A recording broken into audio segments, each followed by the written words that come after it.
वालेकुम व्यूअर, कैसे हो? उम्मीद है कि आप लोग खैरियत से होंगे।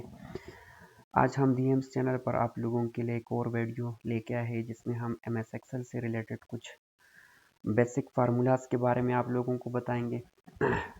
आज जो हम आप लोगों को बताने जा रहे हैं वो एमएस एक्सेल के बेसिक फार्मूलाज है। ठीक है, इसमें पहला जो फार्मूला है आप स्क्रीन पे देख सकते हो। हमारे पास है काउंट का फार्मूला, दूसरा हमारे पास है काउंट ए का फार्मूला, तीसरा हमारे पास जो फार्मूला है काउंट ब्लैंक, काउंट एफ और काउंट एफ्स का फार्मूला। ये मेन फार्मूलाज है एमएस एक्सेल के अंदर।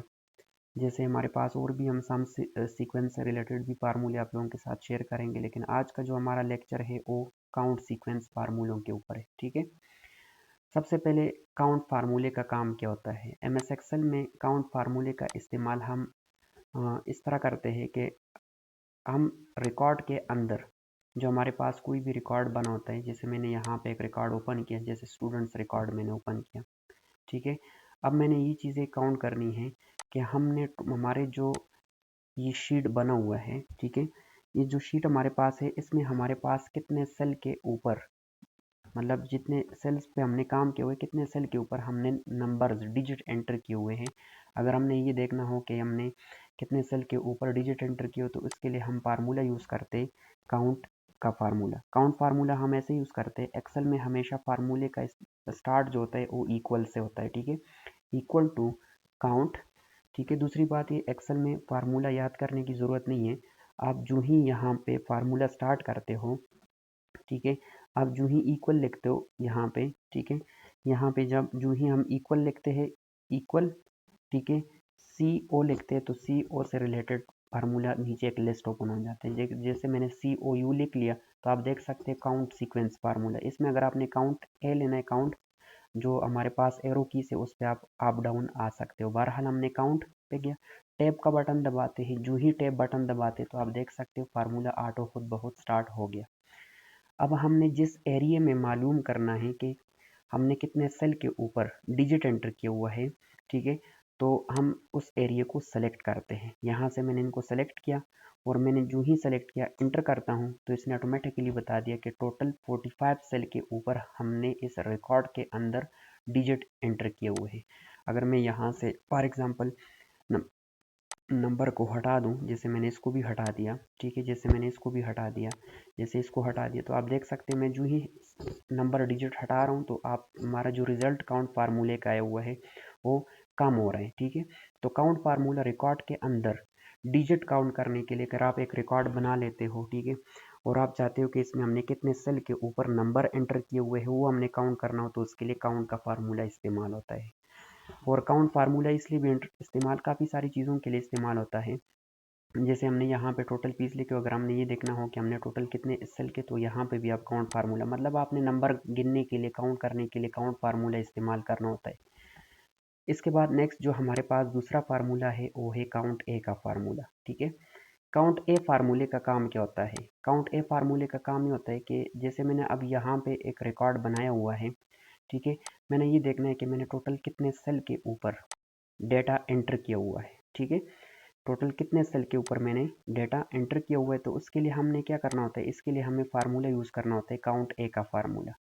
ठीक है, मतलब मैंने ये रिकॉर्ड बनाया हुआ है, लेकिन अब मैंने देखना है कि मैंने टोटल कितने सेल के ऊपर वर्क किया हुआ है, एंट्री की हुई है, तो मैं उसके लिए फार्मूला यूज़ करूँगा काउंट ए का फार्मूला। ठीक है, काउंट ए का फार्मूला कैसे, इक्वल टू काउंट ए। ठीक है, नीचे यहाँ पे लिस्ट में आ चुका है, मैं काउंट ए पे आ गया हूँ और टैब मैंने दबा दिया। जो ही मैं टैब दबाता हूँ, ठीक है, तो ऑटोमेटिकली जो है यहाँ पे फार्मूला खुद ब खुद स्टार्ट हो जाएगा। ठीक है, काउंट ए और यहाँ से रिकॉर्ड को सेलेक्ट करो। नेम तो रिकॉर्ड में नहीं आता, यहाँ से मैंने नेम को, रिकॉर्ड को सेलेक्ट किया, जो ही मैंने सेलेक्ट किया एंटर करता हूँ तो यहाँ पे आप देख सकते हो हमारा जो रिजल्ट आया है वो है 111। ठीक है, 111। तो ये अब आप देख सकते हो कि मतलब जिस सेल के ऊपर डेटा एंटर है, मैं अगर यहाँ से किसी डेटा को रेस करूँ, ठीक है, मैंने फॉर एग्जांपल रेस किया, तो आप देख सकते हो आपका रिजल्ट डाउन आ रहा है। मतलब काउंट ए फार्मूले का काम ही होता है, ये आपके जिस सेल के ऊपर आपने वर्क किया हुआ है, आपके रिकॉर्ड के अंदर उन सेल्स को काउंट करता है जिसके ऊपर आपने वर्क किया हो। तो जब आप रिकॉर्ड बनाते हो, ठीक है, तो आपने अगर रिकॉर्ड बनाया हुआ है और आपने ये देखना हो कि मैंने कितने सेल को बाउंड किया हुआ है, कितने सेल के ऊपर मैंने काम किया हुआ है, तो उसके लिए हम फार्मूला यूज़ करते हैं काउंट ए का। ठीक है। नेक्स्ट जो हमारे पास फार्मूला आ रहा है वो हमारे पास है काउंट ब्लैंक का। बहुत इंपॉर्टेंट फार्मूला है। ये फार्मूले वैसे छोटे छोटे फार्मूले हैं लेकिन ये बहुत ही इम्पॉर्टेंट फार्मूले हैं। ठीक है। इस फार्मूलों का काम ये होता है कि इससे हम आसानी से मतलब के रिकॉर्ड को क्लियर कर लेते हैं। जैसे मैंने यहाँ से कुछ कॉन्टेक्ट्स में यहाँ पे एंटर कर लेता हूँ। मैं सबसे पहले यहाँ पे इस रिकॉर्ड को क्लियर कर देता हूँ। ठीक है। यहाँ से मैंने ये रिकॉर्ड यहाँ पे क्लियर किया। पिक्चर्स वाले सेल को मैं हटा देता हूँ ताकि रिकॉर्ड आसानी से हम मतलब इसका फार्मूला सोल्यूशन निकाल दे। ठीक है। यहाँ पे हमने क्या किया, यहाँ पे आप देख सकते हो जैसे मैंने एक रिकॉर्ड बनाया हुआ है। ठीक है। अब मैं चाहता हूँ काउंट काउंट ब्लैंक का फार्मूला। काउंट ब्लैंक फार्मूले का काम क्या होता है? काउंट ब्लैंक फार्मूले का काम ये होता है जैसे मेरे पास ये रिकॉर्ड बना हुआ है, मैं चाहता हूँ कि अक्सर हम रिकॉर्ड बनाते हैं तो हमें ये डाउट होती है कि आया किसी की एंट्री मिस तो नहीं हुई है। हम बार बार रिकॉर्ड को चेक करते हैं, नंबर वाइज एक एक रिकॉर्ड को ऐसे चेक करते हैं, वन बाय वन रिकॉर्ड को चेक करते हैं। इस वजह से इसी टेंशन में होते हैं कि किसी स्टूडेंट्स का या किसी एम्प्लॉयर्स का कोई डेटा मिस तो नहीं हुआ है जो हमने एंट्री ना किया हो। तो इस तरह तो सम टाइम ऐसे होता है कि कभी कभी तो मतलब कि रिकॉर्ड काफ़ी ज़्यादा भी होता है, तो उसको मतलब अगर एक एक चेक करना होता है तो काफ़ी मुश्किल होता है। ठीक है। तो उसके लिए हमने क्या करना है, इसके लिए हम फार्मूला यूज़ करते हैं काउंट ब्लैंक का फार्मूला। काउंट ब्लैंक फार्मूले का काम ये होता है कि अगर आपके रिकॉर्ड के अंदर जो ब्लैंक सेल आ रहे हैं ना, उसको ऑटोमेटिकली पॉइंट करके बता देगा कि आपके रिकॉर्ड में इतने सेल ब्लैंक है, मतलब उसके ऊपर डेटा एंटर नहीं हुआ है। ब्लैंक हम खाली सेल को कहते हैं जिसके ऊपर डेटा ना हो। तो अब हमने क्या करना होता है, इसके लिए हमने सबसे पहले यहाँ पे वही तरीका है, इक्वल टू काउंट ब्लैंक। ठीक है। Equal to count blank. तो आप देख सकते हो नीचे काउंट ब्लैंक आया, मैंने एरो की से मैं डाउन आया। ठीक है। और टैब दबा देता हूँ तो काउंट ब्लैंक फार्मूला स्टार्ट हो गया यहाँ पे। ठीक है। यहाँ पे आप देख सकते हो काउंट ब्लैंक का फार्मूला यहाँ पे स्टार्ट हो गया। अब यहाँ पे एक और चीज़ मैं बता दूँ, एक्सेल में फार्मूले तो काफ़ी ज़्यादा है तो उतने याद नहीं होते। एक्सेल में जब हम फार्मूला स्टार्ट करते तो आप यहाँ पे देख सकते हो, यहाँ पे हमारे पास एक बार ओपन होता है, इसको हम कहते हैं, ये हमारे पास पैरामीटर होता है। ठीक है। इस पैरामीटर का मकसद ये होता है, ये आपको बता गाइड करता है कि आपने इस वक्त इस चीज़ के ऊपर क्लिक करनी है, और इसमें जो चीज़ बोल्ड होता है उसी को आपने सेलेक्ट करना है या इसी के ऊपर आपने क्लिक करना है। तो आप देख सकते हो यहाँ पे सिर्फ एक ही आ रहा है, रेंज आ रहा है। रेंज का मतलब ये कि फार्मूले को रेंज दो कि आपने किस रेंज में ब्लैंक सेल्स निकालनी है। ठीक है। तो मैंने क्या किया, अगर आपने मतलब यहाँ पे मैंने इस रिकॉर्ड के अंदर यहाँ पे बस मैंने यहाँ से ही मालूम करना है कि इस सेल मुझे इस रिकॉर्ड के इस रेंज में बता दो कि इसमें कोई जो ब्लैंक सेल आ रहे हैं जो एंट्री मुझसे मिस हुए वो मुझे बता दो। तो मैंने इसको सेलेक्ट किया, सेलेक्ट करते ही एंटर करता हूँ। जो ही एंटर किया तो आप देख सकते हो यहाँ पे 3 आ गए। इसने मुझे बता दिया कि यहाँ से लेके, ठीक है, यहाँ तक टोटल 3 सेल, मतलब 3 सेल ऐसे हैं जिसके ऊपर डेटा एंटर नहीं हुए, लेकिन मैंने तरतीब से नहीं किया हुआ है तो इसने 3 तो बता दिए, लेकिन अभी वो 3 भी मुझे फाइंड करना, जो 3 सेल ब्लैंक आ रहे वो भी मुझे देखना होगा कि कहाँ पे, एक यहाँ पे, एक यहाँ पे है। ठीक है। एक यहाँ पे, तो ये भी एक मुश्किल तरीका है, लेकिन हाँ ये है कि आपको बता देता है कि आपके रिकॉर्ड में 3 सेल खाली है। ठीक है। 3 सेल्स खाली आ रहे हैं। तो इसका अच्छा तरीका ये कि जब आप कोई भी रिकॉर्ड बना लेते हो, डाउट को क्लियर करने के लिए इस तरह कर ले कि आप रिकॉर्ड के यहाँ पे बिल्कुल आगे यहाँ पे इस फार्मूले को आप अप्लाई करो। ठीक है। यहाँ पे इक्वल टू काउंट ब्लैंक, तो आप देख सकते हो मैं काउंट ब्लैंक पे आ जाता हूँ, डाउन एरो से मैंने काउंट ब्लैंक किया। काउंट ब्लैंक करते ही मैंने यहाँ से इस तरह किया, मैंने इस रिकॉर्ड को यहाँ से ऐसे सेलेक्ट किया। ठीक है। जो ही मैंने सेलेक्ट किया, एक बंदे के रिकॉर्ड को, सबको नहीं किया सेलेक्ट, और मैं एंटर करता हूँ। जो ही मैंने एंटर किया तो आप यहाँ पे देख सकते हो यहाँ पे आ गया 1। तो अब इसने तो मुझे सिर्फ एक का ही बता दिया। ठीक है। यहाँ पे आप देख सकते हो इसने मुझे एक ही बंदे का बता दिया कि 1 सेल। अब मैं इसको नीचे स्क्रॉल कर लेता हूँ। ठीक है। यहाँ से मैंने क्या किया, मैंने यहाँ से इसको यहाँ से नीचे स्क्रॉल किया। ठीक है। तो जहाँ जहाँ पे आप देख सकते हो, अब यहाँ पे आ रहे हैं, पहला सेल आ रहा है, पहला भी 1 आ रहा है, दूसरा भी 1 आ रहा है, बाकी 0 0 आ रहे हैं। मतलब जिस बंदे का 1 आ रहा है तो उस बंदे के रिकॉर्ड में सेल ब्लैंक आ रहे हैं। तो यहाँ पे हम आते हैं, यहाँ पे नेम नहीं लिखा हुआ है। ठीक है। मैं यहाँ पे जो ही एंटर कर लेता हूँ, लाइक मैंने यहाँ पे एंट्री कर दिया, तो आप यहाँ पे देख सकते हो ऑटो खुद ब खुद 0 हो गया। दूसरे सेल में भी 1 आ रहा है, आप देख सकते हो। ठीक है, यहाँ पे भी फादर नेम मिसिंग है। ठीक है, यहाँ पे मैंने फॉर एग्जांपल लिख लिया, मैंने यहाँ पे लिख लिया फॉर एग्जांपल बासित मैंने लिख लिया। ठीक है, जो ही मैंने बासित लिख लिया, अब मैं जाके चेक करता हूँ कि वहाँ पे आया रिकॉर्ड क्लियर हुआ है कि नहीं हुआ है। देखो आप देख सकते हो। तो ये पहला जो तरीका आपने अप्लाई किया ओवरऑल बता रहे, उसको दोबारा फाइंड करना होता है, देखना होता है एक रिकॉर्ड के अंदर। लेकिन ये जो तरीका मैंने बता दिया, ये आपको एक एक बंदे का बता देते हैं कि कौन से बंदे की एम्प्लॉयर्स हो या स्टूडेंट्स हो, कौन से की। तो यहाँ पे भी आप देख सकते हो एक्सेल आ रहे, बाकी 0 0 का मतलब ये कि रिकॉर्ड बिल्कुल क्लियर है, कोई एंट्री मिसिंग नहीं है। तो मैं यहाँ पे 1 आ रहा है, तो मैं इसको फाइंड कर लेता हूँ।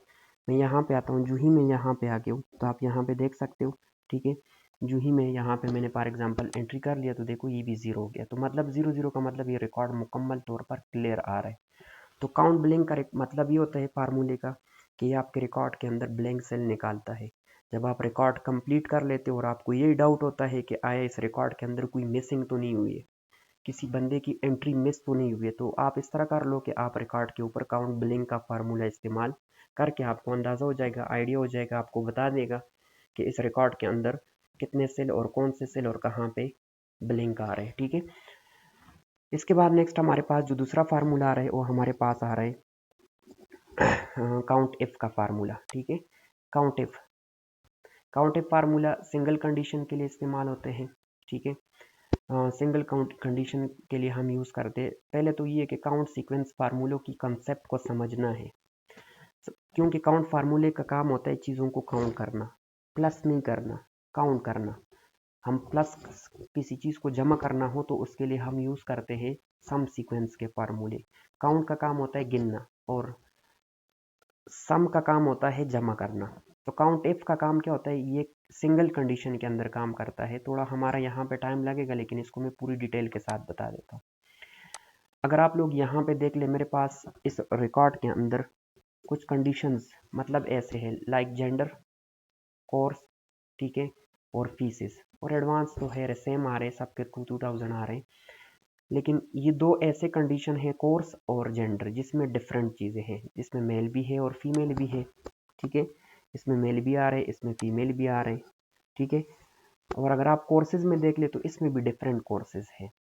ठीक है, मैं अगर अभी आपको कहूँ कि मुझे ये बता दे कि आपके पास इस रिकॉर्ड के अंदर टोटल कितने मेल है या फीमेल है, वो ऑप्शनल है, जो आपकी जो चीज़ आपने फाइंड करनी है।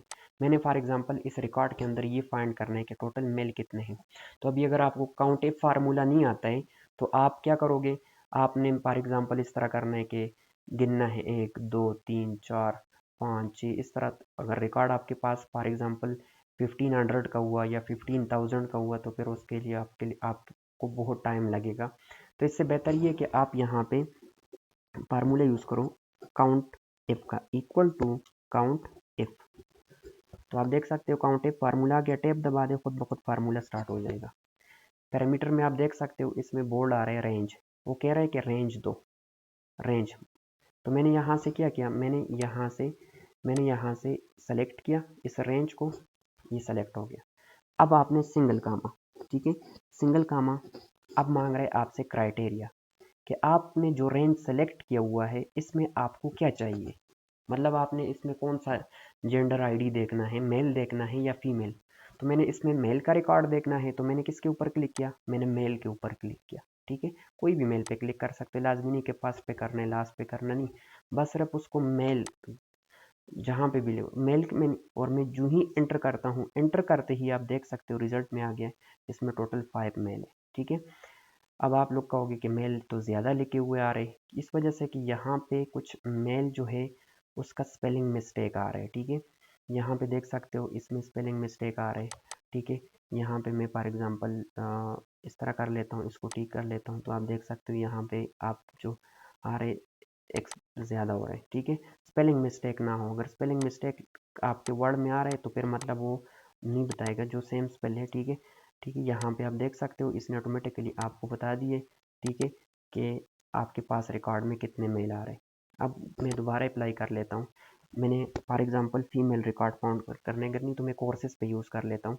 मैंने चेक करना है कि हमारे पास फॉर एग्जांपल आईटी के या आइलेट्स के कितने स्टूडेंट्स हैं। ठीक है, तो अब मैंने गिनना नहीं है, equal to count if count if tab दबाया, रेंज मांग रहे हैं। रेंज सिलेक्शन क्या होता है? सिलेक्शन लाजमी नहीं कि आप ऊपर से करो या यहाँ से नीचे से, आप नीचे से भी कर सकते हो सिलेक्शन हो, बस जिस एरिया के अंदर आपने रिजल्ट निकालना है उसको आप ऊपर से सेलेक्ट करते हो या नीचे से करते हो, कोई फ़र्क नहीं है, इसमें कोई मसला नहीं है। ठीक है, आप यहाँ से मैंने इसको सेलेक्ट किया, सिलेक्शन के बाद मैंने सिंगल कामा, ठीक है, सिंगल कामा के बाद हमें चाहिए फॉर एग्जांपल आइलेट्स के स्टूडेंट्स। ठीक है, मैंने किसके ऊपर क्लिक किया? आइलेट्स के ऊपर क्लिक किया, एंटर करता हूँ। जो ही मैंने एंटर किया आप देख सकते हो इसने बता दिया आपके पास जो आइलेट्स के स्टूडेंट हैं वो एक ही स्टूडेंट है। ठीक है, अब दूसरा ये है कि हाँ मैंने फॉर एग्जांपल आइलेट्स के स्टूडेंट्स नहीं देखने हैं या मैंने मेल का रिकॉर्ड नहीं देखना है, फीमेल का देखना है। ठीक है, तो मैं क्या करूँगा? अब मुझे वो दोबारा वो फार्मूला लगाना पड़ेगा नहीं। अगर आपका कॉन्सेप्ट क्लियर है फार्मूलाज पे तो आप इधर डबल क्लिक करो, तो आप डबल क्लिक करते आप देख सकते हो आपके पास दोबारा वही फार्मूला ओपन हो गया। तो लास्ट जो रेफरेंस आ रहा है सिंगल कामा के बाद ये आप देख सकते हो। ठीक है, ये जो आपके पास लास्ट रेफरेंस ये आ रहा है, ठीक है, ये वाला, तो ये आपने लास्ट टाइम आइलेट्स के ऊपर क्लिक किया था तो उस सेल का रेफरेंस आ रहा है। तो मैंने यहाँ पे इस बार इसको सेलेक्ट करके मैंने फॉर एग्जांपल आयोश के ऊपर क्लिक किया। मैंने जो ही क्लिक किया तो देख सकते हो रेफरेंस चेंज हो गया, L14 आ गया। मैं एंटर करता हूँ, जो ही एंटर किया मैंने तो आप देख सकते हो इस वक्त आ गया 2, कि आपके पास आयुष के जो है 2 स्टूडेंट्स हैं। ठीक है, तो इस तरीके से हम सिंगल कंडीशन में कोई भी रिजल्ट मालूम कर सकते हैं। ठीक है, जैसे यहाँ पे मेरे पास आ रहे 15,000 फॉर एग्जांपल मेरे पास आ रहे हैं। मैंने अगर ये देखना हो कि मेरे पास 15,000 के कितने स्टूडेंट्स आ रहे हैं, ठीक है, तो हम उसको कैसे मालूम करते हैं? तो ये सिर्फ ये आपके नंबर्स को भी फाइंड करता है कि हमने ये मालूम करना हो फॉर एग्जांपल कि 15,000 के स्टूडेंट्स कितने हैं। तो मैं बस फार्मूला किसी भी जगह पे अप्लाई कर सकते हो। यहाँ पे मैंने क्या किया, यहाँ पे मैंने किया इक्वल टू काउंट इफ, याद रखना सिंगल कंडीशन मतलब सिंगल कॉलम में, कैसा नहीं कि आप इस कॉलम को भी सेलेक्ट करो इसको भी करो, उसके लिए आगे नेक्स्ट फार्मूला है। मैंने इसको यहाँ से इनको सेलेक्ट किया, सिलेक्शन के बाद सिंगल कामा, ठीक है, सिंगल कामे के बाद हमें 15,000 फीस वाले स्टूडेंट्स बताने हैं। कितने बच्चे हैं जिनके स्टूडेंट्स हैं जिनकी 15,000 फीस है, तो मैंने 15 पे क्लिक किया और मैंने एंटर किया। एंटर करते ही आप देख सकते हो कि टोटल इस रिकॉर्ड के अंदर 3 ऐसे स्टूडेंट हैं जिनकी फीस 15,000 है। तो आई होप कि आप लोगों को समझ आई होगी कि काउंट इफ फार्मूला हम सिंगल कंडीशन का मतलब है कि हम एक ही कॉलम के अंदर किसी भी चीज़ को फाइंड कर सकते हैं। जैसे आपके पास अगर एड्रेस है, एड्रेस में आपने किसी भी सिटी के या एरिया के स्टूडेंट्स मालूम करने हो तो आप देख सकते हो। ठीक है, या आपने रिजल्ट में पास फेल कोई भी चीज़, इसको आप 100 जगहों पे यूज़ कर सकते हो जहाँ पे डिफरेंट चीज़ें लिखी हो, डिफरेंट चीज़ों में आपने मालूम करना कौन सा आइटम या कौन सी चीज़, कौन सी कोर्स या कौन सा मतलब के जेंडर हो, कोई भी चीज़ हो मालूम करना हो तो उसके लिए आप काउंट इफ फार्मूले यूज़ कर सकते हो। ठीक है, सिंगल कंडीशन के लिए यूज़ होता है। ठीक है, सिर्फ सिंगल आपको रेंज को सेलेक्ट करना होता है। इसके बाद नेक्स्ट जो हमारे पास लास्ट फार्मूला है वो हमारे पास है काउंट इफ्स का फार्मूला। काउंट इफ्स फार्मूला हम किस लिए यूज़ करते हैं? काउंट इफ्स फार्मूला हम यूज़ करते हैं एक से ज़्यादा कंडीशन के लिए। जैसे अभी हमने ये किया था कि हम सिंगल, लेकिन वो काम सिंगल कंडीशन में करता था। सिंगल मतलब ये कि हम एक ही कॉलम के अंदर किसी भी चीज़ को फाइंड कर सकते थे, लेकिन नहीं, काउंट इफ्स एक से ज़्यादा कंडीशन के लिए यूज़ होता है। काउंट इफ्स एक से ज़्यादा, अब एक से ज़्यादा के लिए कैसे यूज़ होता है? मैं अगर आपको कहूँ कि आप मुझे ये बता दें कि DIT कोर्स में मेल स्टूडेंट्स की जो तादाद है वो कितनी है, तो अब तो ये 2 कंडीशन हो गए, ये तो कोर्स भी कंडीशन कॉलम आ गया, जेंडर भी आ गया, 2 है, या 3 कंडीशन है। मैं आपको कहूँ कि मुझे उन स्टूडेंट्स का मुझे वो स्टूडेंट्स काउंट करके बताओ जो 15,000 फीस है, DIT में है और मेल है, तो ये तो 3 कंडीशन हो गए। 4 हो, 3 हो, 4 हो, 2 भी हो, जिस भी मतलब जितने भी हो आप काउंट ऐप से आसानी से मालूम कर सकते हो। कैसे? इसके लिए हमने ये करना होता है, ये भी बहुत इंपॉर्टेंट फार्मूला है, ज़्यादातर हम इसका इस्तेमाल बहुत ज़्यादा करते हैं। मैं यहाँ पे क्या करता हूँ, equal to count ifs, equal to count ifs. इसमें आप अगर पैरामीटर को देखो, पैरामीटर को फॉलो करोगे तो आपके लिए इजी होगा, आपको याद करने की ज़रूरत नहीं है, आपके लिए आसानी होगी। क्राइटेरिया रेंज 1 कि आप पहले रेंज को सेलेक्ट करो, तो मैंने यहाँ से पहले रेंज को सेलेक्ट किया, जहाँ दिल करते जिस रेंज में। बहरहाल हमारा सवाल यहाँ पे ये है कि DIT में मेल स्टूडेंट्स की कितने हैं। ठीक है, तो हमने ये मालूम करना है, तो हमने इस साइड से करते हो, मैंने पहले कहा सिलेक्शन मैटर नहीं करता है, ठीक है, वो आप ऊपर से करते हो, पहले जो भी कर लेते हो। मैंने इस रेंज को सेलेक्ट किया, ठीक है। सिंगल कामा, इसमें क्या चाहिए, इसमें हमें मेल चाहिए, मैंने इस पर क्लिक किया, फिर मतलब एक रेंज हमारा कंप्लीट हो गया। फिर सिंगल कामा, ठीक है। अब ये मांग रहा है क्राइटेरिया रेंज 2। क्राइटेरिया रेंज 2 में मैंने क्या किया, मैंने यहाँ से कोर्सेज रेंज को सेलेक्ट किया, सिंगल कामा, इसमें हमें आईटी के डीआईटी में मेल के स्टूडेंट जितने भी है वो शो करो, ठीक है। तो मैंने इसको सेलेक्ट किया, एंटर करता हूँ। जो ही मैंने एंटर किया तो आप देख सकते हो टोटल 2 स्टूडेंट हैं। इसने 2 कंडीशन में फाइंड करके बता दिए कि डीआईटी जो कोर्स है इसमें मेल जो स्टूडेंट्स की तादाद है वो 2 है, ठीक है।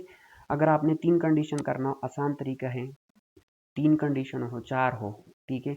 लाइक अगर एड्रेस हो, यहाँ पे एड्रेस लिखा हुआ हो, ठीक है। मैं आपको कहूँ कि मुझे ये बता दे कि मतलब कि इस्लामाबाद, ठीक है, इस्लामाबाद के डीआईटी में मेल स्टूडेंट्स को काउंट करके बताओ, तो ये 3 कंडीशन हो गए। एक एड्रेस कंडीशन हो गया, एक कोर्स कंडीशन हो गया, एक जेंडर कंडीशन हो गया। तो तरीका वही है कि आप बस रेंज को सेलेक्ट करो, सिंगल कामा, इस पर क्लिक करो, दूसरे रेंज को सेलेक्ट करो, ठीक है, सिंगल कामा, इसमें जो चाहिए उस पर क्लिक करो, फिर तीसरे रेंज को सेलेक्ट करो, ठीक है, सिंगल कामा, उसमें जो चाहिए उसके ऊपर क्लिक करके एंटर करोगे तो ऑटोमेटिकली आपको रिजल्ट बताएगा, ठीक है।